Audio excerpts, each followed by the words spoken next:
क्या हाल है, ठीक है? आप उतार रहे हैं ये क्यों, खैर हो, किस वजह से उतार रहे हैं? इधर इधर आ जाएं, थोड़ा आगे आ जाएं, फैमिली है। ये देखें, ये नंबर प्लेट लगी हुई है बाइक की, ये उतार रहे हैं क्यों, किस वजह से उतार रहे हैं भाईजान?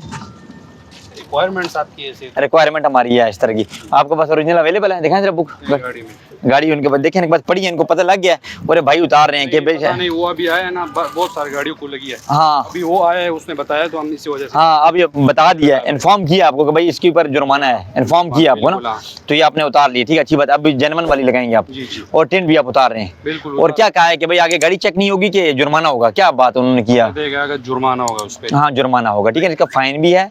और दूसरा, हम गाड़ी भी इसके ऊपर चेक नहीं करें जब ओरिजिनल नहीं लगी ठीक हुई। है। नेक्स्ट टाइम को आप ये करें कि आप गाड़ी की जो ओरिजिनल इशू की हुई प्लेटें वही लगाएं, क्योंकि आपको पता है सीसीटीवी कैमरे लगे हुए हैं, बाकी हर जगह पे रीडेबल में रीडिंग में थोड़ा ट्रबल आता है। जी जी सही। तो आप 2 नंबरी से बचने के लिए कोई और बंदा आपकी प्लेट लगाइए, उससे बेहतर अपनी खुद लगाएं।